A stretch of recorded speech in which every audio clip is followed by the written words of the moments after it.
All right, let's get to the baseball tonight.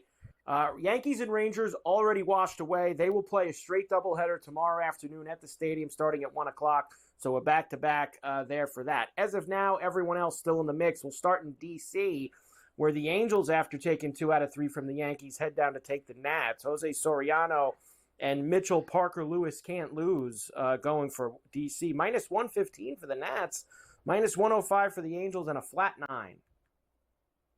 Yeah, Parker doesn't do it for me. I'm going to stick with the Angels here.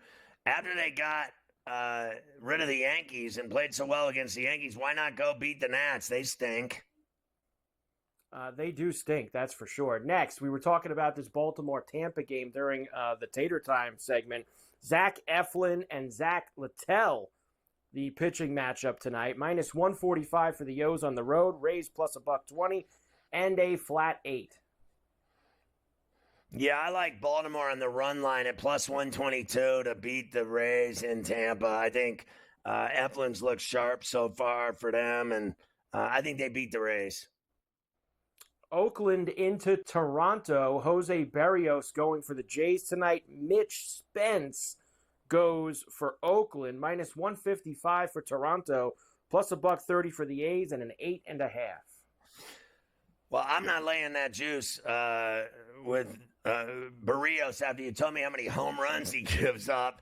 I'm not going anywhere near that. I'll take the A's and that price at 135 because Spence has done everything that Barrios has done.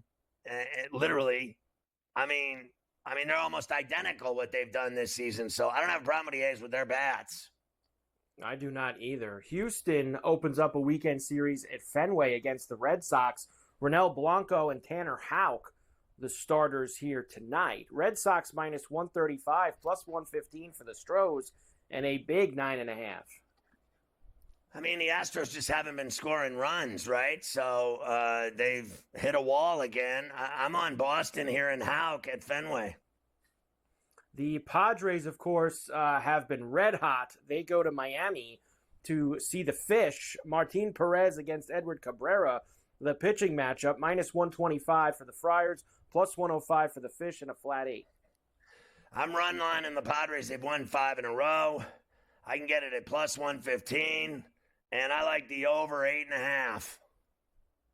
Over 8.5. I like that as well. Cubs and the White Sox. Of course, the White Sox coming off after chopping their manager, Pedro Grifol.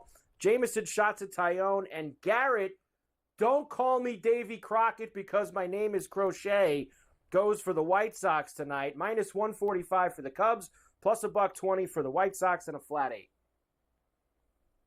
I see no one in the world is betting on the under. I'll take the under based on I think shots at Tyone and Crochet, your boy Davy Crockett, they don't give up a lot of runs. I mean, the White Sox don't score runs, and this guy doesn't give up runs. Give me the under. I'm not laying that juice with Tyone. I'm just going to hope for the best on the under and that it's a good pitching matchup. Cincinnati and the Brewers in Milwaukee. Carson Spires and Aaron Savale, the pitching matchup. Minus 145 for the Brewers, plus 120 for the Reds, and an 8.5. I mean, I'm run lining the Brewers. All they do is win, and it's plus 140.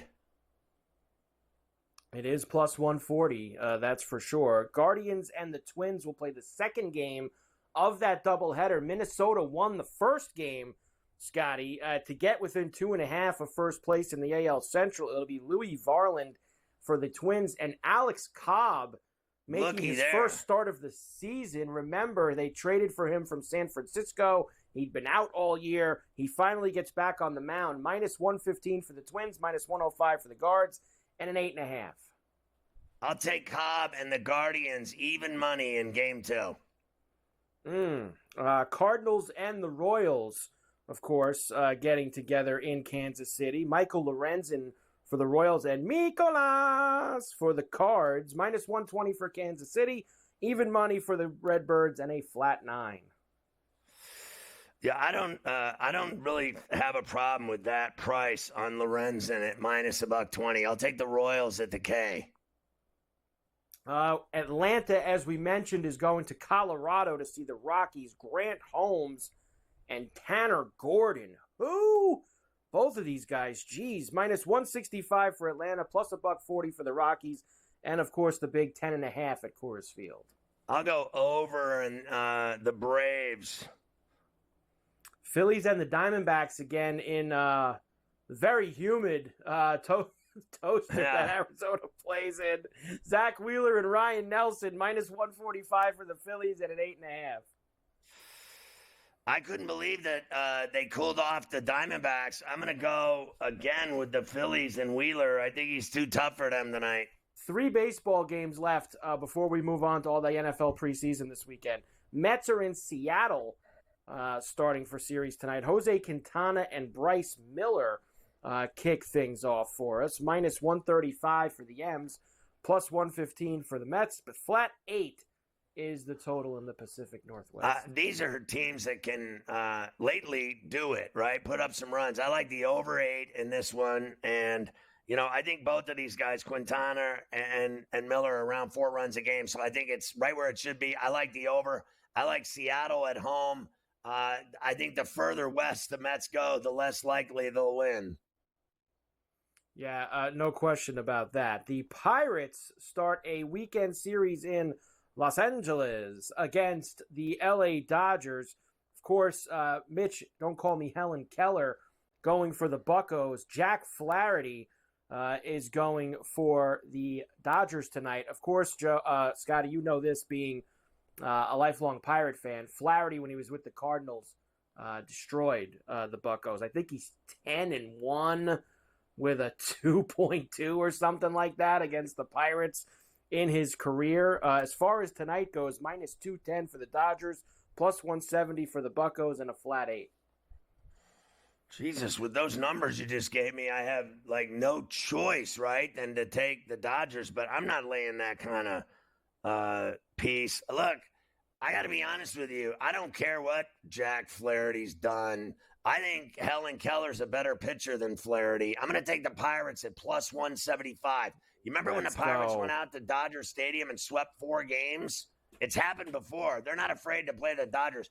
You know why? Because the Dodgers take the Pirates lightly. They don't think that they're going to have to work to win. I think they think it's a walk in the park. And Helen Keller can flat out pitch. You know it. I know it. I'll take the big price. Give me that payout if they get lucky tonight and win at the Ravine with the Dodgers, sleeping at the wheel. Hopefully with a rowdy long ball thrown in there, too. That would be great if we got the rowdy. Ring the bell. 7-1 off of Jack Flaherty. And finally, the Tigers are in San Francisco against the Giants. Robbie Ray will go for the Giants. The Tigers have this new thing they're doing, Scotty.